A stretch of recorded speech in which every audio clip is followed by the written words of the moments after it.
I don't moonlight as a rapper. My jersey up too high in the rafters. I got a front team, new life and a tractor. Still sipping that moonshine and a plastered. All right, and we are back. We have another episode of the Moonlighters Club while I just play with levels. Another guest. Hello. Hello. If you'd like to introduce yourself, you may. Alrighty, I am Val Bee, and I am the owner of L.I.R Productions. How'd you come up with the name L.I.R Productions? Because L.I.R is actually a bar. L.I.R is a bar, and, you know, unfortunately, Facebook Business does not allow you to use any punctuation. So Okay. I couldn't put in L period I period R period. I didn't know that. So it reads as L.I.R, which is really not great for my brand, but it's neither here nor there. But originally, red is my favorite color. I've always worn red at different events, sort of like, you know, every day in my life. I usually have some aspect of red somewhere. And so one of my old bosses started calling me Lady in Red, and then like it started catching on when I would go to the events. People would be like, "Hey, Lady in Red," and so I was coming up with a name, and I was like, "L.I.R, Lady in Red Productions." That's pretty cool. It's a good fit, yeah. Nice. So, yeah. Have you always been from? Did you go to school for like media-based things? I did not actually. My background for education is in psychology. People go into those fields. I'm like, why? Like philosophy, psychology, anything that like you got to do so much reading. I'm just like, ugh, my head hurts. Like, please just let me read and write. I loved it. I mean, but I do feel like it helps a lot with my career because, you know, for me, I mean, I went into psychology because I was really sort of motivated by sort of what moves people, right? Yeah. You know, what makes people tick, what motivates them, what are the things that they hold on to, and all of those things are things that play into my life as an event producer. You know, I have to think about things that a lot of people don't take into consideration when they do events, right? Thinking about the flow, thinking about even the role that you play, right? How present are you? How much do you sort of hold back at moments? So all of these things, how do you read a crowd? And, you know, so all of those things help a lot with events. Especially with like donor relations and stuff as well. So it's funny you say that. I wanted to study zoology when I was in school and business. I was going to get a dual degree, which like, that's just the dumbest thing ever. Psychology and business. And it's funny, like with animals, how much I just learned about people, or like just kind of learning the science of people, how that really does benefit you. It's like, so true. I could totally see it on the animal side too. You know, I used to do. Oh no, that's just a random thing falling. It's like, oh God. But yeah, right? Like those like sort of straight primal instincts that like you see exhibited in animals, right? You're like, it does sort of have those moments you step back and you're like, but even like one of my first jobs, I used to work door-to-door sales. Oh, wow. And there were things they taught us that people go through that you take advantage of, like fear of loss. Right. Telling people you're going to miss out on this if you don't do it now. Right, and it's like, oh my God. And that happens all the time. It's like so Prime true. Day. Yeah. And the attitude of indifference, which is probably the one I do the most. Acting like I don't care or not caring about something. It drives people crazy. It's so weird. Like dating is when I'm like, oh man, I remember this. And whenever I was dating, I'm like, I don't care. Yeah. And then I'm like, oh my God, that's right. When people or when you're not into it, like they think you should be, they get weird. It's crazy. I have had a lot of fun playing with that one, actually. It's a good one. Yeah, it is a good one to play with for people. So in terms of reactions. Psychology. Yeah. Did you do that? Did you work in that field at all? No, I mean, not really. I did a few like random internships when I was studying, but I went right into development. I started working before I even graduated. I was just like always eager. Like, you know, I was like, okay, what's next? So I took a job. I was subcontracted through housing, urban development. Okay. And I used to work with this guy who basically came up with all of this like data around homelessness. And so I worked with him for a little over a year, basically managing his events, conferences, things of that nature. Okay. And then I quit. It was around HUD and stuff like that? Yeah. Okay. Yeah. Why'd you? Quit? Yeah. Was it just not? Yeah, that is definitely the day that like changed my life forever and like changed me.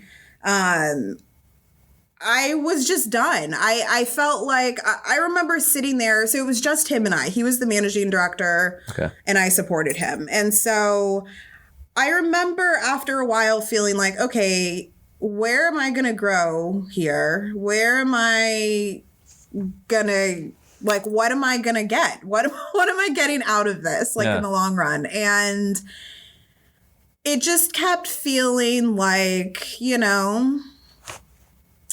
there weren't many answers to that question. So I was like, I'm ready for like more experience and different experience. And so I literally like walked in, no warning, and was like, I'm done. And I left. It's funny. It's that like how crazy that would seem to the average person. But in reality, like that's what companies do when they have nowhere use. You're like, it's like, all right, man, we kind of hit the ceiling. Hey, yeah. It's just funny how most people don't know, I'm guilty, like how to look out for themselves. Yeah. Like, it's one thing we need to shake the whole notion that a job is like it's a privilege, because it's like, no, it's not. Like you think it's not. Like you're spending most of your time here. Yeah. You should be happy and be doing what you want to be doing, because they need you just as much as you need them. Yeah. And if you're not getting the most out of it in any other realm of life, you'd be like, I'm out of here. If it was a relationship, if it was like even family, like you're gonna be like, yo, I'm done. So a job should be the same way. If you hit your ceiling, I agree. I feel like I've really approached my career that way, right? Like, and again, I mean, I really sort of like reflect back on that first experience where I quit that job, because for me, I walked out and realized I was in complete control of my life, like you have the rush of like, oh my God, what did I just do? I've got rent and bills to pay, all of these things. Like, is this responsible? Was this careless? Should I have done something? But it was like, you know what? Like that moment of clarity of being like, this is a relationship. This isn't about, oh, I need to just like be out here grateful because you bestowed this job upon me. Like I worked hard to get to a certain place in my life, and I'm interested in growing, and that's not going to be done sitting in the same place, sitting somewhere where there's not a lot of opportunity. And it's like, I realized it was like, I wanted to take my life in my own hands, and that moment was it for me, So was at that moment when you started perusing the idea of doing your own thing? I did. Yeah. So I went so after I left that job, I quickly took another one and was there for about 3.5 years. I ran the young professional division. I actually, when I was hired, there was another development associate who I like quickly replaced. Like 2 weeks. She had been there for a while too, for a number of years. And I sort of came in and they let her go. And they kept me on for 3 years. My director left. I ran the department for about 6 to 8 months, trained my new director, and then left and started L.I.R. Nice. Yeah. And, again, I think for me, like I looked at my career opportunities, I guess the same way, like, most people approach their education, for me, it was another opportunity to sort of gain experience, to learn something, to figure out, what my skill set was, what I could bring to the table. And then I was like, okay, cool, next, So what goes into starting that? So like, I know about legal stuff, right? Yeah. Getting the name register and all that, but from an actual idea to product, which is a service, how do you get to that point for what you do? Yeah, I mean, I think for me, there were a few things. One, the engagement piece of it, right? It really became important to me that I established who I was in this community, sort of in this bigger picture, in this like, pond of opportunity. Who was I and what was I bringing? Okay. I think for me, that was really important. And again, like, right, that's like your brand, and so that really for me was like, okay, who are the key players that I want to associate myself with, pull into my network, partner with, etc. In terms of the nuts and bolts pieces, I took a leadership course that was offered. It was like a 7-8 week leadership course that taught you basically everything that you needed to do to start and grow your business. So every week we went over a different aspect. So legal, communication, branding, writing your business plan, all of those. Nice. Yeah, and it was really good. It was nice too because there was a lot of other folks in that. There were maybe about like 20 of us, and we were all just very inspired, right? We were all very inspired, eager, just had a lot of vision. And so there were a lot of great conversations that came out of that, great relationships that came out of that. Brandon Ransom was in that class with me, who a lot of folks know. So it was just like a lot of really Wait a second, I know him. Yeah, I was going to say, yeah, I know you know him. But I know him? Yeah, I know you know him. Like Facebook? Facebook. Okay. I was like, yeah, Facebook. So I met him in that class, and that was like a decade ago. So it's I've known Brandon for a long time. So, it's like you think about, again, those relationships that form out of that. And then the career aspect, right? So it was like, who are the organizations, businesses that I wanted to be a part of? And then it really was sort of pulling all of those things together.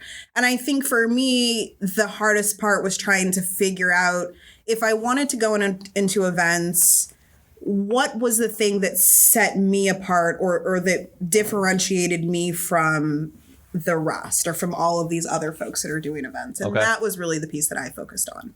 Got it. So who did, when you're ready to go, did you already kind of have a set of prospects or people you could reach out to for business, or did you have to kind of cold call a little bit for that first client? I think again, because I was so intentional about building my network and building those relationships, I've been doing events for about 15 years in Boston. Oh, okay. And there is like, it used to be like, people would be like, man, I see you everywhere. It's like, yeah, that's the point, right?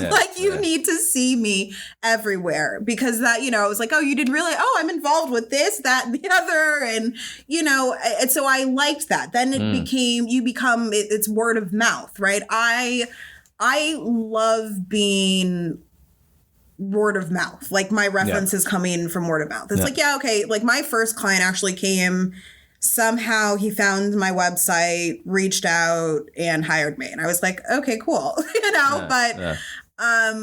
For me, the things that come word of mouth, I think have a bigger sort of impact on me, or just a bigger touch point, because it's about that personal brand. It's about what people have either learned from, felt, experienced, by being at something that I've produced or helped with, and having that takeaway leave such a impact that it inspires you to reach out to me for your next opportunity.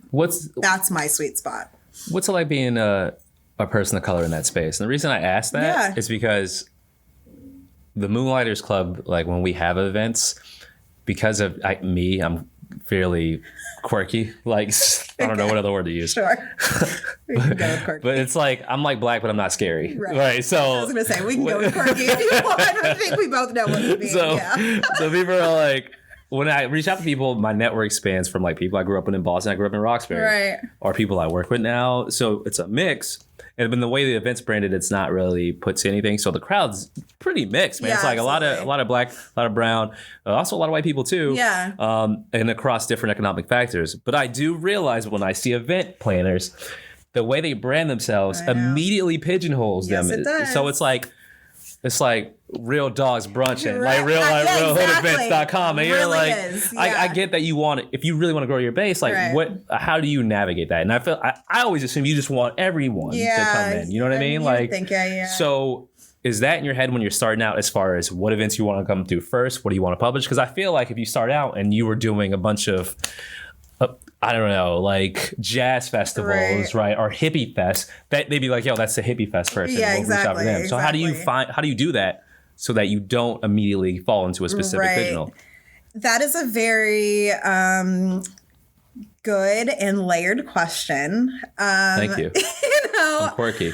I think that, like, I will say that has been, I mean, for me personally, it's been a piece of cake. Like, I've had no issue. I'm very sort of, you know, I mean, you could say like diverse, right? I have a, like, yeah, this is going to go into a whole other topic, but, you know, I'm originally from Southern California. Okay. I have been, you know, private schools my whole life, summer camps. I certainly have been afforded a certain amount of privilege in my life growing up.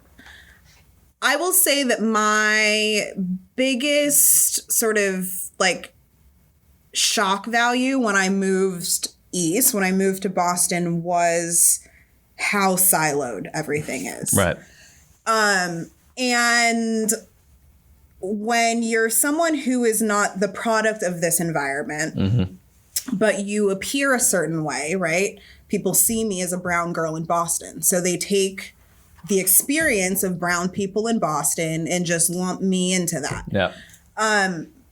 Now, I will say that one of the things that has been challenging are, like you said, there are those who are very particular, like you're having your, you know, your sort of hood rich events, and, you know, that's great. I think that, I think for me, because I have continued to sort of span different communities, different environments, you know, like I have sat on the board for BAMS for the last 2 years, which is Boston Art Music Soul Festival. BAMS is great. I also am a member of the Philanthropy Connection in the Junior League. Nice. You know, I've been a big sister in Boston for about 8 years. You know, I have pretty much only been in like all women's schools. So it's like I already, you know, span a lot of different environments. And that has been very intentional. And it's funny because that has only been like a thing here in Boston because of it being so divided, and, you know, we do our thing here, and, you know, and so I do have some communities of color that look at me and, you know, sure, you know, I'm sure that they, you know, oh, you know, they have tons of opinions about the type of person that I am. And I have certainly experienced communities of color looking at me and, you know, why aren't you doing the, you know, chicken and waffle brunch and the, you know, I'm like, first of all, I don't even eat chicken. So, you know, I'm like vegetarian over here. So I'm like, we can go get some sushi, you know, like, and they're like, what kind of black person are you? So, you know, it's like, I realized, you know, when I moved to Boston that was never, you know, gonna be, you know, I have to be true to myself, you know, and that has never been my experience. It will never be my experience. It will never be my brand. For me, it's about, you know, inclusivity and again, really like, you know, things that have like a purpose to it, you know. So when it comes to outside of attendance, then how can someone look at you and be like, all right, I worked with Val, outside of just like a ton of people coming, how can they rate how good your quality is as opposed to someone else? Yeah, I mean, even the attendance thing you can't go by, right? I mean, like, this is Boston and, you know, it's like the weather constantly changes. Yeah. People don't really want to go out, you know. People are very particular about how they want to spend their money in Boston, whether they have it or not. That is actually less of an issue. They just, you know, are very particular about how they spend their monies, which is understandable. We work hard for it. I would say that for me, it really is about that sort of like full experience. Like I think for when you attend my events, you walk away with a feeling, you know, and that's my goal. You know, anybody can throw a party, anybody can like pull together an event. Events are a piece of cake to pull together. That is like the least of the event world. It's like, for me, it's about creating an experience. Like, this is a memory that you are giving to somebody to have for the rest of their life, you know? And so I want, when you leave, whether you remember that it's me is less of a concern for me. I want for anybody who comes to events that I've done for you to leave having had a good experience, you know, that it created a good memory, that, you know, was a good feeling. Nice. So that's always my goal, my events. So when you go out there first starting up, again, we're fairly new to it. We've only done 2 events, and I feel like we luck out because we're somewhat niche. Yeah. We have entrepreneurs talking. It's not really a panel. Yeah. It's at a brewery. So like that brings another added element. Totally. I think it'd be a lot harder if we were like having a party or something like that. Yeah. So when it comes to just getting your name out there, is it tough as someone who's new? How much, because you do word of mouth, I assume is huge for stuff like this. So how hard is it to get those first clients? You're like out there trying to get your events going.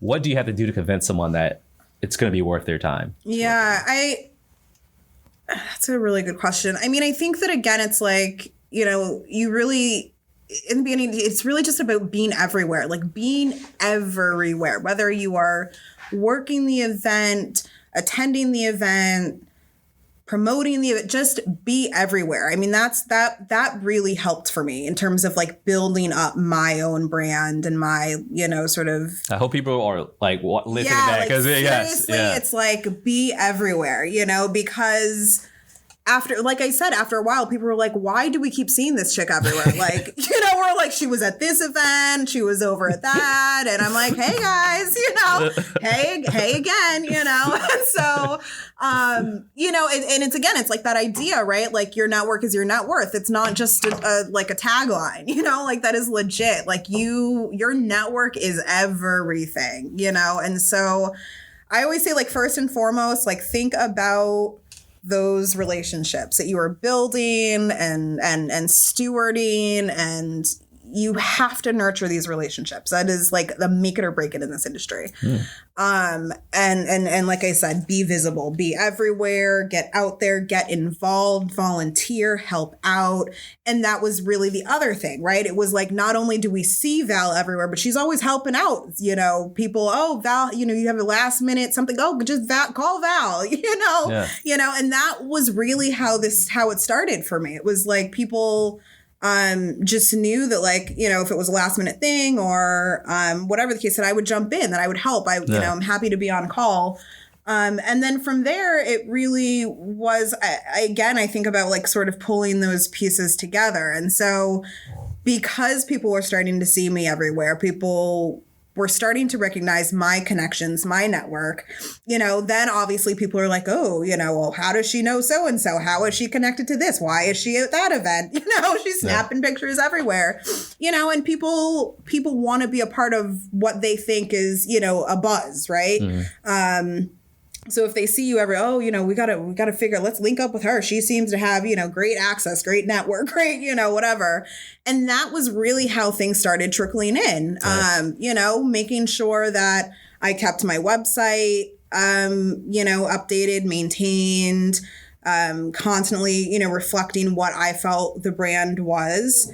And then just being visible, being out at events and making sure that you're building those relationships. What's like, how many, if you're busy, how many events do you have in the pipeline? What does that look like? Ooh, that's a great question. I mean, well, this month, I mean, I've literally had something every day except for 2 days out of this month. So, you know, that's a busy month. But it's like, again, it also depends on how much like strategizing you're doing up until the, you know, because some of the things that we're just doing, like day of coordination, that's a lot easier. You know, you don't have to do a lot of lead up planning, coordinating, and anything of that nature. So I always like to say, if I'm working on at least 2 to 4 events at a time, that's like a comfortable sort of pace for me. Okay. And I try not to do things more than like, I like to have like a 3-month like window. So I'm always like working out like 3 months, you know. Okay. You know, so as long as I feel like I have like 2 to 4, you know, things that I'm working on a month. And so, you know, like I am helping a friend's wedding in September. You know, so we've been meeting to talk about different things, vendors, coordination. I've had something every day this month. One of my business partners, she actually did all of the pre-planning, so nice. I just needed to do the coordination day of. So that was a piece of cake. You know, so it's like, yeah, as long as you have like a good balance of, you know, the things that are the pre-planning and just the day of, I feel like it's fair. Best event you did so far, and the most terrible event ever, where you were like, oh my God, man. I'm just going to dip out the back. I will say, okay. The worst, oh man, you know, I will say, well, at least for the worst, what makes things the worst is, oh God, I mean, there are so many things, you know, it's like, it's really bad because it's like, once you become an event, you know, it's like, you're like you're behind the scenes, right? You like have this sort of like visibility and like eye for certain event practices, you know, and then you try to like attend events and all you see are like, you know, you're like, oh, that shouldn't have happened and that should be over there. And, you know, it's hard to not critique things. But there was an event that I did earlier this year, and it actually wasn't one that I was planning, but I was partnered on. Okay. So we like facilitated one of the like round tables. But like, it seemed like the people running it, like the client itself was not based in the US. So that made like communication a little bit challenging with like time schedules. There wasn't a lot of information provided about the event itself prior to the event. And like, I'm really big on, you know, keeping things like providing as much like detail as possible for the folks involved, right. You know, like I got to the event, the person that I was supposed to, you know, who was sort of like running the show was like nowhere to be found. They were handing out these like certificates at the end and they lost mine. And then, but like, instead of, you know, instead of like, oh, okay, like we'll mail you one, or, you know, let me just like take your name, and like they like handed me the certificate and was just like, write your name yourself. And I was like, this is super awkward. Yeah. They were like, okay, you can keep it. And I was like, what am I even getting a certificate in? So that was like really, you know, that was super strange. But you know, people enjoyed it, you know, but it, you know, and then that's like the flip side, right? So that I did this other event a couple months ago, or like a month ago. And so the client that I was working with, we kept saying like, you know, this was their first like fundraising event. The organization has been around for a number of years, but I kept saying, you know, what can you tell me about like your crowd, right? Okay. Like your people, what are they into? What kind of music do they like? She was like, I have no clue, right? Like, and okay. So we're like, okay. And we kept getting like really like not positive feedback about like the theme that we had come up, like literally just like everything, like the theme, the look and feel, the food, the entertainment, like everything, which is like, like we're not really sure about any of it, you know. And so you sort of just, you have this moment, right? Like, because you have to also remember that like when you're working with a client, like this isn't about you. Yeah. Right? Yeah. Like, so if you want a crap event, like that's your business. This is what you're paying for. Right. You don't want an expert's opinion. You want the things that you want. Cool. I can deliver. Happy to do it. Yeah. You know, and, you know, if you have these like weird ass music and, you know, food that nobody wants to eat, like, cool. Like we will roll with that. Like, cause that is what you want. And I'm happy to meet my client's request. Right. surprisingly, so we got into this event. I was like, oh, this is going to be a complete shit show. I had no faith at all. And it turned out to be a super success. Oh, nice. Like, people loved it. Yeah. The, like, weird-ass music was a hit, you know. There was great attendance, which we weren't expecting. There was a portion of, like, the activities, like, that didn't get used. But, I mean, for what we had sort of planned and expected going into it, you know, it turned out to be a huge success, you know. And then you look at other opportunities where, you know, like there was an event that I ran for 3 years for this nonprofit. And by the third year, it was certainly like the most profitable that we had ever done, which was exciting. You know, but it's like every single time, it's like there are certain things that you just can't predict, you know, attendance, fundraising things, like some of these things are just out of your hands, you know? And so you sort of just have to like roll with the punches. I always say that like the two things that I like refuse to dwell on in my event life are emotions and problems. Right. You know, it's like I'm solution oriented and I'm, you know, I'm positive. Like we're going to keep it together and keep it positive and we're going to get this work done, you know? I like that. Yeah. So doing events, you were telling me that I don't remember when, but you did eventually go out to just do this on your own. Yeah. What's it like making that decision? Like what's going through your head the night before where you're like, I'm just going to do this business? It's one thing if you just like quit a job, you're like, I'm done. Yeah, yeah. But when you know that you're now the breadwinner. When that rent bill comes in, you know? I mean, I think for me, I've always been a risk taker. You know, and so it was more of the like afterthought, you know, it was like in the moment thought, like is no big deal, right? I'm like, yes, I'm gonna get this. Yeah.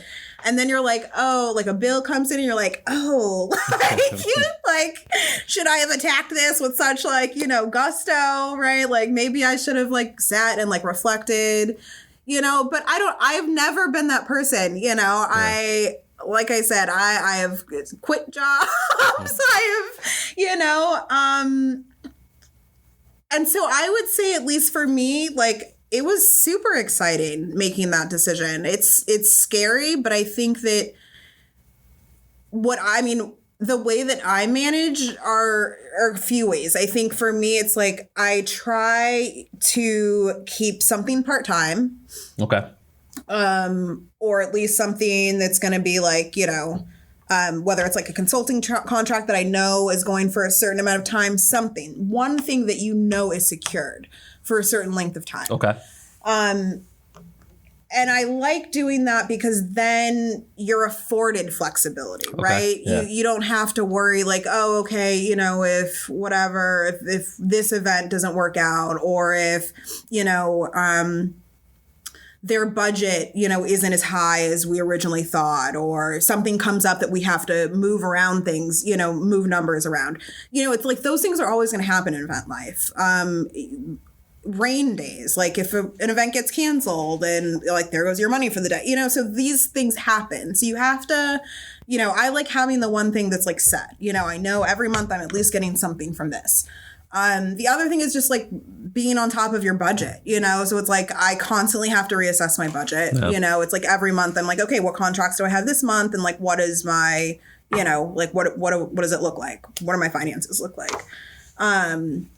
I had someone come up to me at the Hub Week event and was like, how do I not go hungry? You know, and I was like, real talk, you know, I was like, because I don't budget in food. I was like, that's a great one. I was like, first of all, get you some foodie friends, you know, live close to like, mom. You know, live close to mom. Exactly. You know, but then that's the other thing too, right? Like if you are engaged going to all of these events, really out there in the community, like they have food. So just like make sure that you're noshing when you're out and about at these things, you know, you know, so it's like you just have to be a little bit more mindful with your approach to certain things. You know, it's really just sort of like looking at your budget, trying to keep something set for a certain period of time, and then being flexible with the rest. Nice. Yeah. Could you ever be an employee again?